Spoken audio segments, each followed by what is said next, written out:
Good morning. Let's begin our service by singing hymn number 40.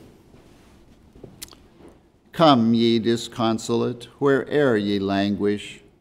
Here health and peace are found, life, truth, and love. Here bring your wounded hearts. Here tell your anguish. Earth has no sorrow, but love can remove. Hymn number 40.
The scriptural will be given by Wendy from Georgia.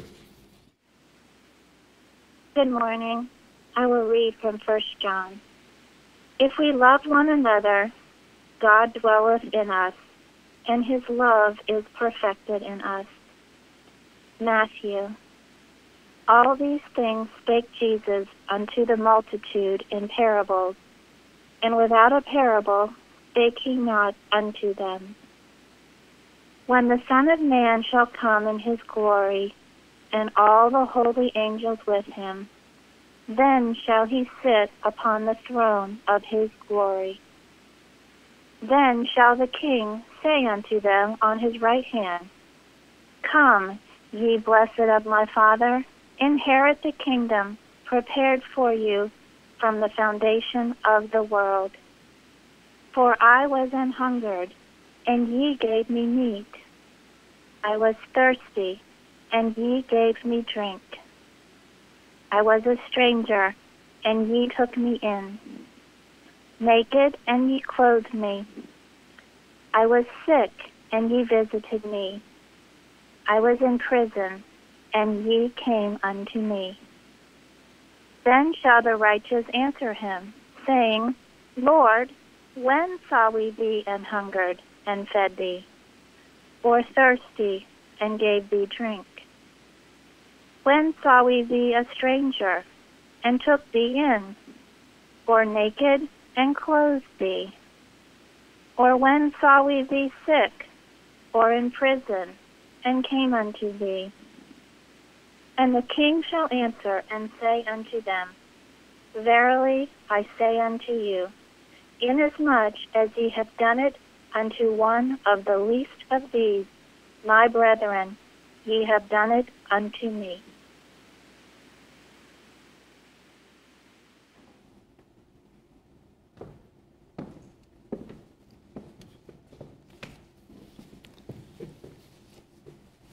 We will now have a moment of silent prayer and follow with the Lord's Prayer and its spiritual interpretation as given in the Christian Science textbook.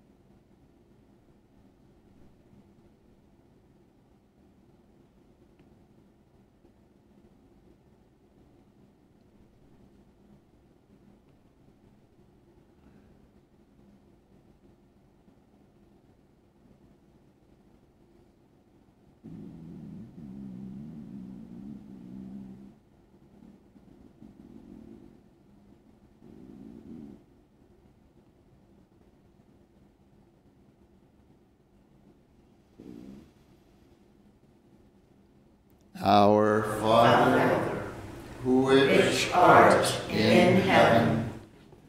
Our Father, Mother, God, all harmonious. Hallowed be thy name. Adorable One. Thy kingdom come.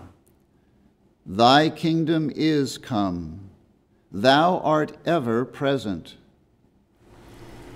Thy will be done in earth as it is in heaven. Enable us to know, as in heaven, so on earth, God is omnipotent, supreme. Give us this day our daily bread. Give us grace for today. Feed the famished affections.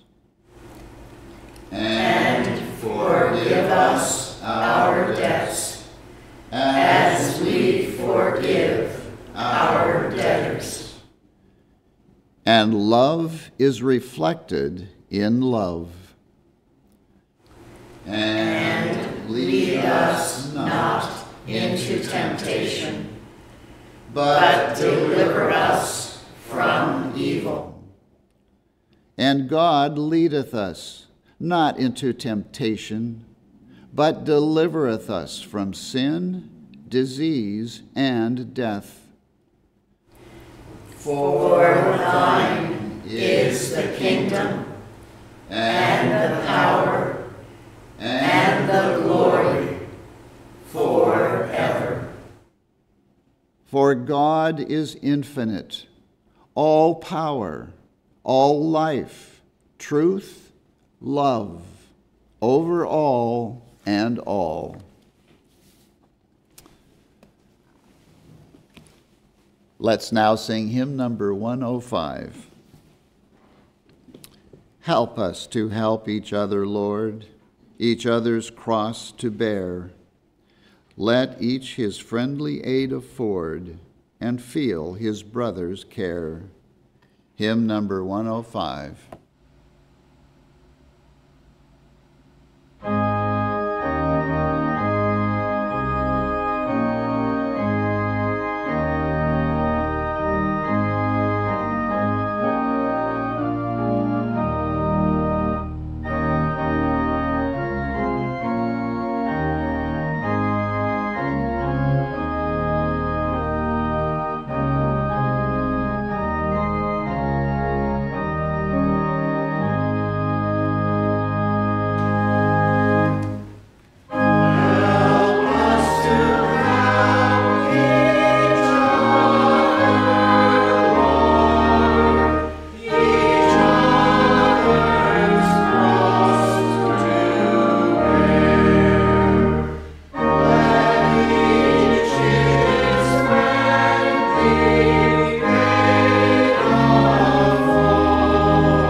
Welcome to the Plainfield Christian Science Church Independent. We begin each Sunday morning here at 10 o'clock with our roundtable discussion, and we had a really good one this morning. So if you missed it, please check our website, plainfieldcs.com. Also on Sundays at 11, we have a Sunday school for children, which is conducted via teleconference number that is available worldwide. So if you don't live in the area and have a child of Sunday school age, please call us. We'll give you the number, and your child will be most welcome. On Wednesday evenings at 8:15 p.m., we have a testimony meeting where you can hear testimonies of healings and lives changed through the study and practice of Christian Science. And at all of our services, we have a nursery available for infants and toddlers. And you can find us not only here in Plainfield, New Jersey, but also on our website, plainfieldcs.com. We have a channel on YouTube, and we are available on SoundCloud, Facebook, Twitter, and Instagram. I would like to point out that our website contains a large selection of audio recordings of books, articles, and music. We have our textbook recorded. We have prose works by Mary Baker Eddy recorded, books by Martha Wilcox, Peter V. Ross, Reverend Kratzer, and others, and a very large selection of articles by really good practicing Christian scientists. And these are available also on SoundCloud and YouTube, so you can get them on your iPhone as well as your computer. Next Saturday, we will have another Bible study session, so please check the website for study questions and join us next Saturday at 10 a.m. Everyone is welcome here, and a very special welcome this morning to Peter, who's visiting from California. And of course, all of you who are listening and participating from around the world. We will now have the reading of a testimony from the chapter entitled Fruitage in Science and Health, which attests to the healing power obtained by studying the Christian Science textbook. And that reading will be given to us by Nancy from New Jersey. Page 684, A Convincing Testimony. I became interested in Christian Science some 5 years ago. The practical nature of its statements appealing to me, and I must say at the outset that with my little experience, I have found it all and more than I ever dreamt of realizing on this plane of existence. I am satisfied that I have found truth. God is indeed to me an ever-present help. My little girl, some 10 months old, was afflicted with constipation. It was so severe, I dreaded to go out anywhere with her, as I knew not when she would be taken with a convulsion. I had tried all the usual remedies in such cases, but it seemed to grow more obstinate. There was a Christian Scientist living in the same house with us, a scientist who let her light shine. And while she said little, I felt the reflection of love. I had no knowledge of the teachings of Christian Science, save that God was the physician at all times. In my own way, I believed he was all-powerful. And I said to my husband one day, I am through with medicine for baby. I am just going to leave her in God's care and see what he will do. I have done all I can. I did as I said, laid my burdens at God's feet, and did not pick it up again. In 2 days, the child was perfectly natural and has since been free from the trouble. She is now 6 years of age. Some months later, a second test came. She woke up at 9 o'clock at night crying and holding her ear. There was to sense a gathering. I was alone. I took up my science and health and Bible, but the more I worked, the louder she screamed. Era kept suggesting material remedies, but I said firmly, no, I shall not go back to Era. God will help me. Just then I thought of my own fear, how excessive it was, and a conversation I had with a scientist who first voiced the truth to me came to mind. She said she always found it helpful to treat herself and cast out her own fear before treating a patient. I put baby down and again took up my science and health, and these were the words I read. Every trial of our faith in God makes us stronger. The more difficult seems the material condition to be overcome by spirit, the stronger should be our faith and the purer our love. The Apostle John says, there is no fear in love, but perfect love casteth out fear. Science and Health, page 410. I looked up, the crying had ceased, the child was smiling, and in a few minutes asked to be put to bed. There has been no further trouble of that kind.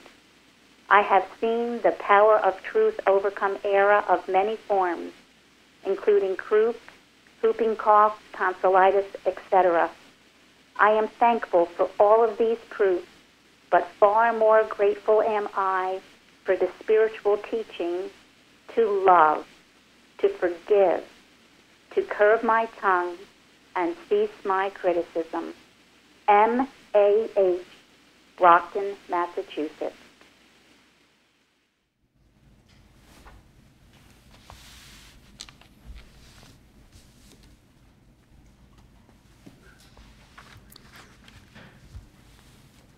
The lesson sermon for this morning can be found on page 10 of the Independent Christian Science Quarterly. Subject, love.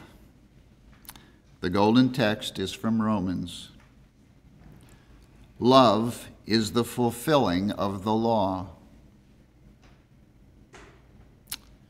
The responsive reading is from 1 John. And we have known and believed the love that God hath to us.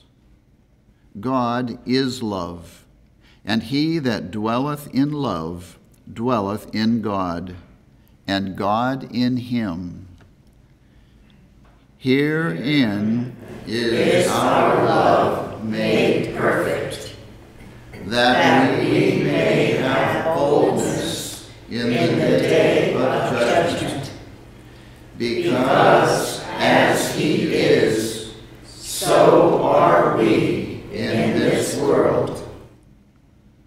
There is no fear in love, but perfect love casteth out fear, because fear hath torment. He that feareth is not made perfect in love. We love him because he first loved us. If a man say, I love God, and hateth his brother, he is a liar. For he that loveth not his brother, whom he hath seen, how can he love God, whom he hath not seen? And this commandment have we from him, that he who loveth God love his brother also. Florence from Georgia will read from the Bible. Jeremiah. The Lord hath appeared of old unto me, saying, Yea, I have loved thee with an everlasting love. Therefore with loving kindness have I drawn thee. Psalm. Bow down thine ear, O Lord, hear me. Be merciful unto me, O Lord, for I cry unto thee daily. For thou, Lord, art good, and ready to forgive, and plenteous in mercy unto all them that call upon thee. For great is thy mercy toward me, and thou hast delivered my soul from the lowest hell. Mark. Jesus came from Nazareth of Galilee, and was baptized of John in Jordan. And straightway coming up out of the water, he saw the heavens opened, and the Spirit like a dove descending upon him. And there came a voice from heaven saying, Thou art my beloved Son, in whom I am well pleased. And he preached in their synagogues throughout all Galilee, and cast out devils. And there came a leper to him, beseeching him, and kneeling down to him, and saying unto him, If thou wilt, thou canst make me clean. And Jesus, moved with compassion, put forth his hand, and touched him, and said unto him, I will, be thou clean. And as soon as he had spoken, immediately the leprosy departed from him, and he was cleansed. Luke. And it came to pass the day after that he went into a city called Nain, and many of his disciples went with him, and much people. Now when he came nigh to the gate of the city, behold, there was a dead man carried out, the only son of his mother, and she was a widow, and much people of the city was with her. And when the Lord saw her, he had compassion on her, and said unto her, Weep not. And he came and touched the bier, and they that bare him stood still. And he said, Young man, I say unto thee, arise. And he that was dead sat up, and began to speak, and he delivered him to his mother. And there came a fear on all, and they glorified God, saying, that a great prophet is risen up among us, and that God hath visited his people. Matthew. When Jesus came into the coasts of Caesarea Philippi, he asked his disciples, saying, Whom do men say that I, the Son of Man, am?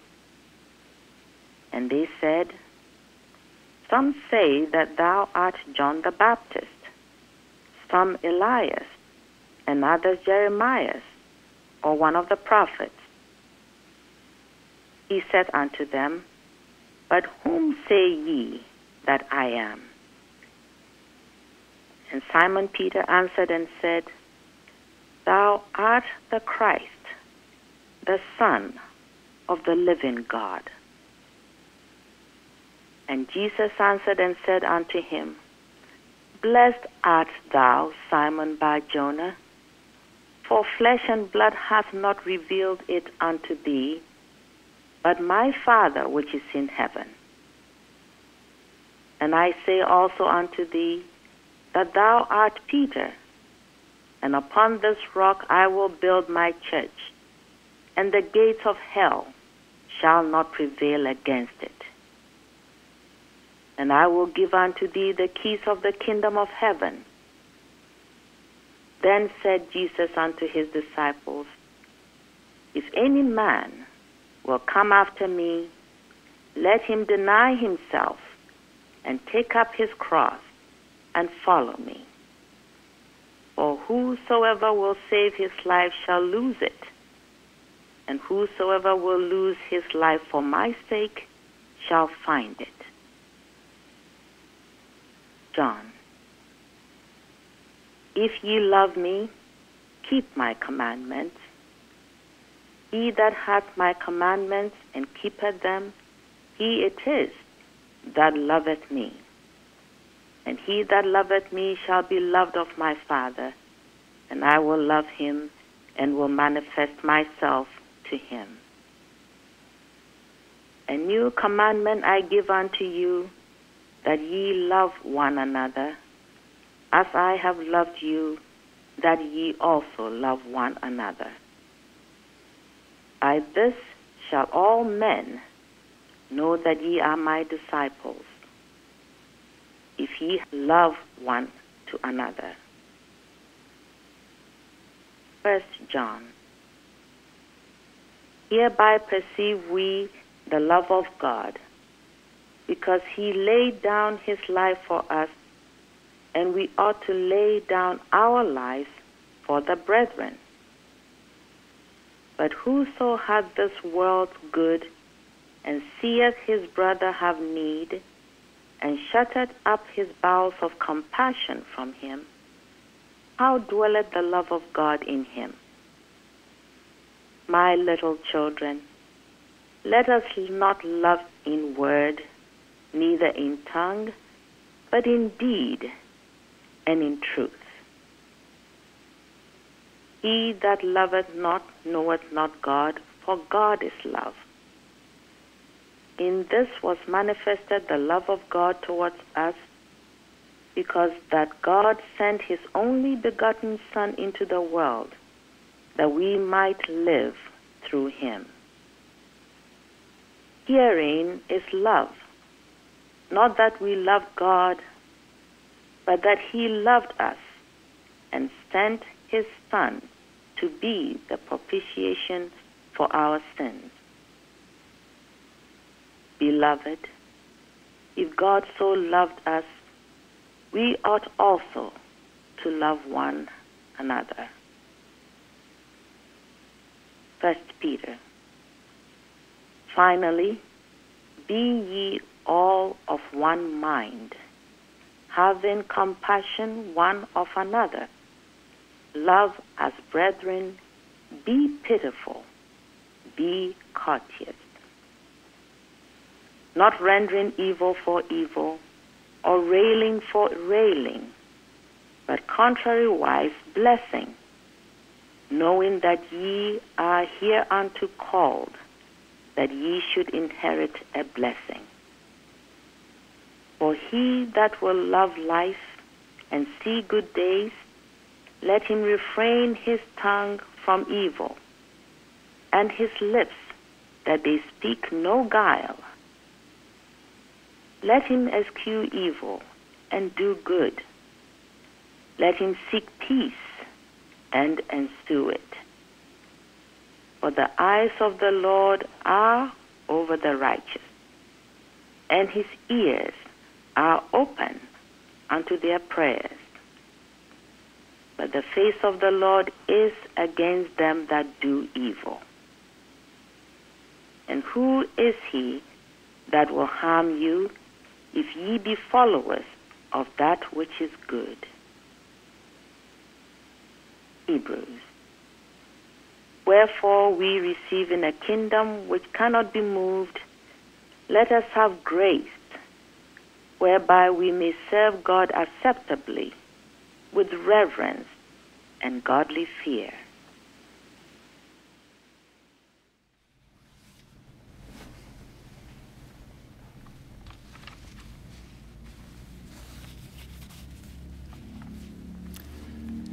I will now read correlative passages from the Christian Science textbook, Science and Health with Key to the Scriptures, by Mary Baker Eddy. The divine love which made harmless the poisonous viper, which delivered men from the boiling oil, from the fiery furnace, from the jaws of the lion, can heal the sick in every age and triumph over sin and death. It crowned the demonstrations of Jesus with unsurpassed power and love. But the same mind which was also in Christ Jesus must always accompany the letter of science in order to confirm and repeat the ancient demonstrations of prophets and apostles. Love for God and man is the true incentive in both healing and teaching. Love inspires, illumines, designates, and leads the way. Right motives give pinions to thought, and strength and freedom to speech and action. Love is priestess at the altar of truth. Wait patiently for divine love to move upon the waters of mortal mind and form the perfect concept. Patience must have her perfect work. The physician who lacks sympathy for his fellow being is deficient in human affection. And we have the apostolic warrant for asking, "He that loveth not his brother whom he hath seen, how can he love God whom he hath not seen?" Not having this spiritual affection, the physician lacks faith in the divine mind and has not that recognition of infinite love which alone confers the healing power. Such so-called scientists will strain out gnats while they swallow the camels of bigoted pedantry. Jesus established his church and maintained his mission on a spiritual foundation of Christ healing. He taught his followers that his religion had a divine principle, which would cast out error and heal both the sick and the sinning. He claimed no intelligence, action, nor life separate from God. Despite the persecution this brought upon him, he used his divine power to save men, both bodily and spiritually. The question then, as now, was, how did Jesus heal the sick? His answer to this question, the world rejected. He appealed to his students. "Whom do men say that I, the Son of Man, am?" That is, who or what is it that is thus identified with casting out evils and healing the sick?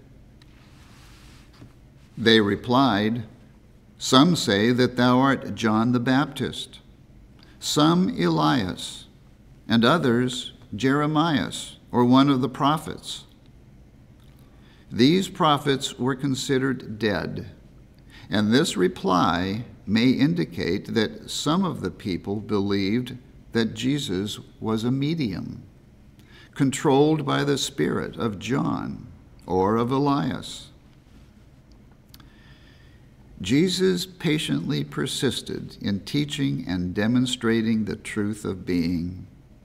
His students saw this power of truth heal the sick, cast out evil, raise the dead.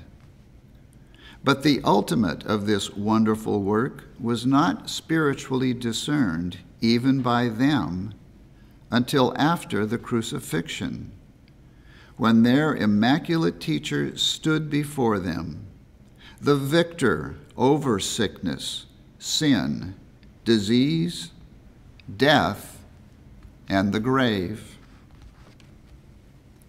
Yearning to be understood, the Master repeated, "But whom say ye that I am?" This renewed inquiry meant, who or what is it that is able to do the work, so mysterious to the popular mind.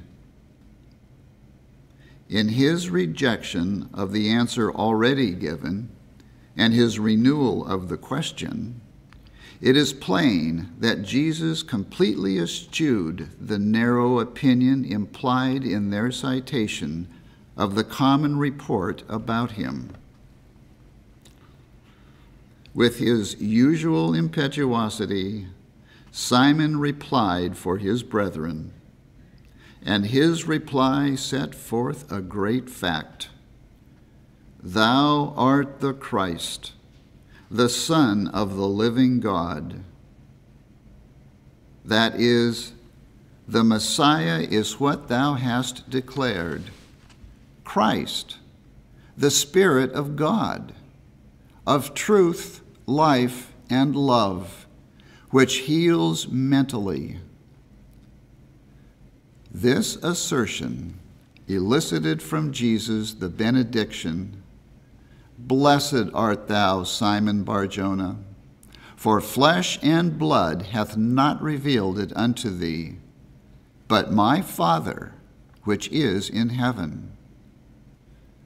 That is, love hath shown thee the way of life.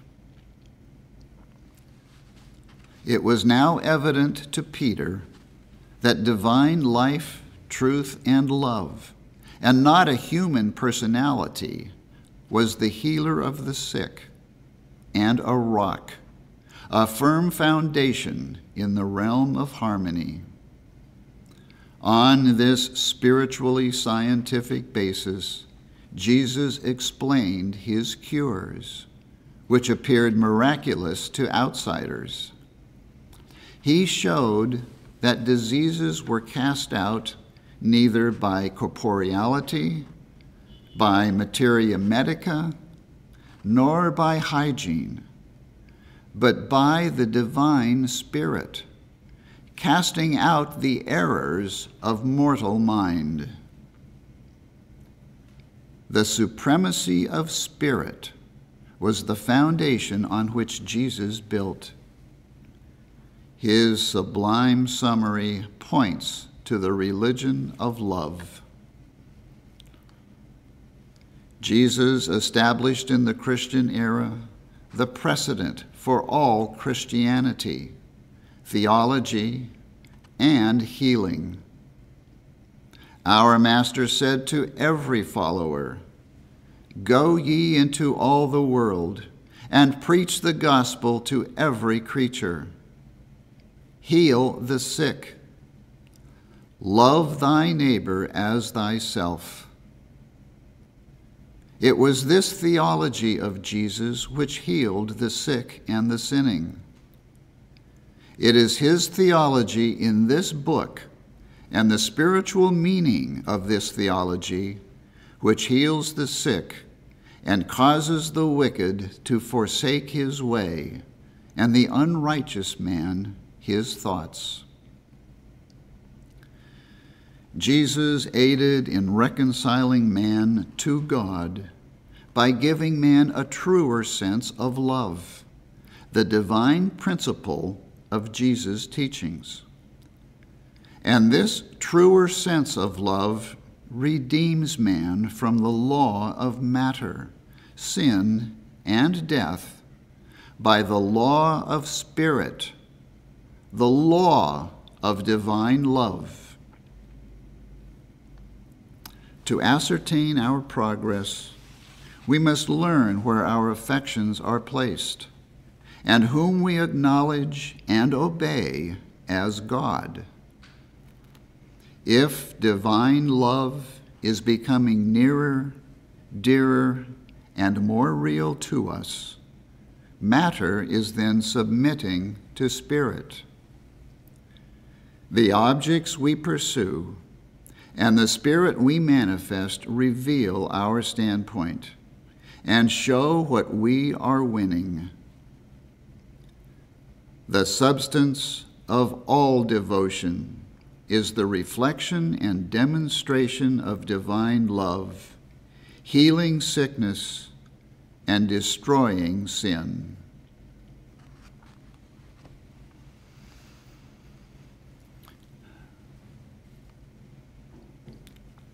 We will now have a moment of silent prayer for our world.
Let's now sing hymn number 30. The words of this hymn are by Mary Baker Eddy. Brood o'er us with thy sheltering wing, 'neath which our spirits blend, like brother birds that soar and sing, and on the same branch bend. The arrow that doth wound the dove darts not from those who watch and love. Hymn number 30.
I've followed my own path, tried doing what's expected more or less. I've gone the opposite direction just to prove a point, and I've wandered in the wilderness. I've done the math each time I go my own way. It's a mess. But God so loved you and me that He sent us an example of the only way to be, to free us from a case of mistaken identity, a sample of the heaven that's within, to teach the ample love that is and that will be and ever has been. For God so loved you and me.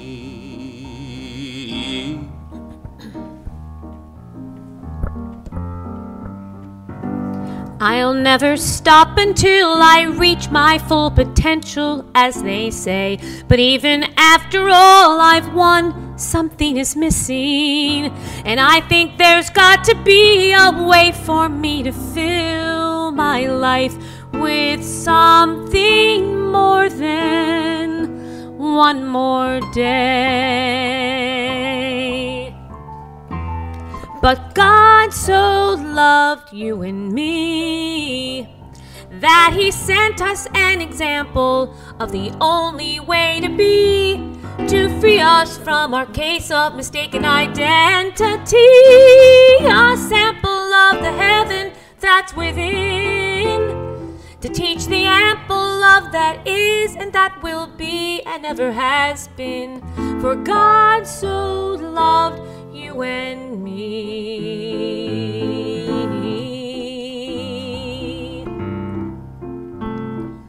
But it's not enough for God to love us, or for Jesus to have opened up the way. We must accept the love and we must follow. We will reach the open door when we follow and obey the call. Oh, God so loved you and me that He sent us an example of the only way to be, to free us from our case of mistaken identity, a sample of the heaven that's within, to teach the ample love that is and that will be and ever has been. For God so loved you and me.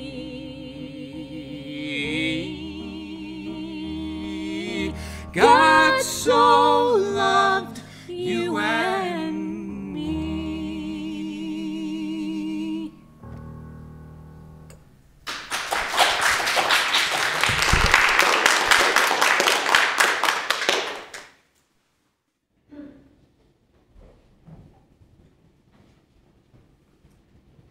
Welcome back, Peter.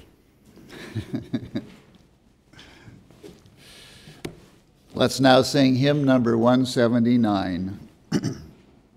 Love one another, word of revelation. Love frees from error's thrall. Love is liberation. Love's way the Master trod. He that loves shall walk with God.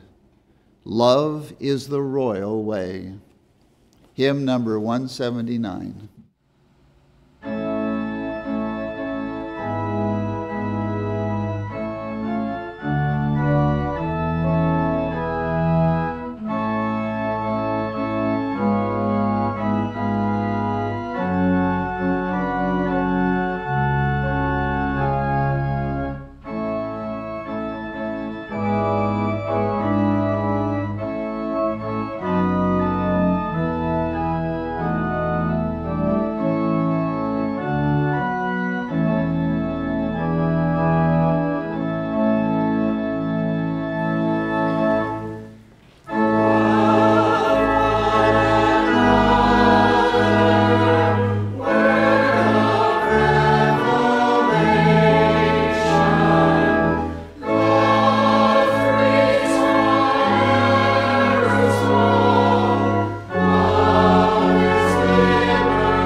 I will read from the Christian Science textbook, The Scientific Statement of Being, and the correlative passage from 1 John, 3rd chapter.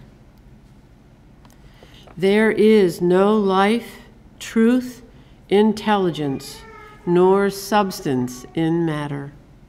All is infinite mind and its infinite manifestation, for God is all in all.